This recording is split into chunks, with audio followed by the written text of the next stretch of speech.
اے ایمان والو، اللہ کے لیے انصاف کی گواہی دینے کے لیے کھڑے ہو جایا کرو، اور لوگوں کی دشمنی تم کو اس بات پر آمادہ نہ کرے کہ انصاف چھوڑ دو، انصاف کیا کرو کہ یہی پرہیزگاری کی بات ہے۔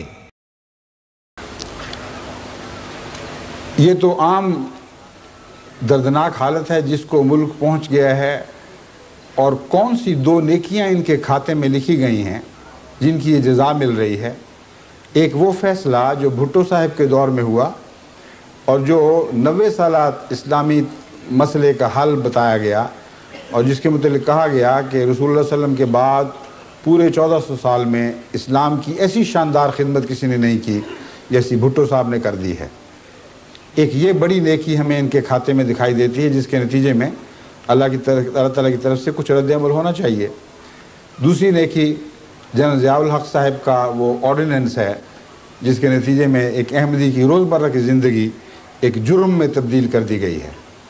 اگر یہ دو باتیں اللہ کی خاطر تھیں، اگر یہ دو باتیں اسلام کے احیاء کے لیے ضرورت تھیں، اگر یہ دو باتیں حضرت محمد مصطفیٰ صلی اللہ علیہ وآلہ وسلم کی ناموس اور عزت کے قیام کے لیے ضروری تھیں، تو وہ کون سا خدا ہے جو ان دو نیکیوں کی ایسی جزا اس قوم کو دے رہا ہے؟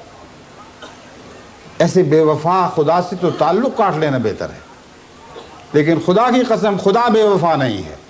یہ لوگ اندھے اور بے وفا ہو چکے ہیں، ان کو نہ خدا کے مزاج سے واقفیت ہے، نہ محمد رسول اللہ کے مزاج سے واقفیت ہے۔ ہر وہ بات جو اسلام کے دشمن کیا کرتے تھے آج اسے کرتے اور اس پر فخر محسوس کرتے ہیں۔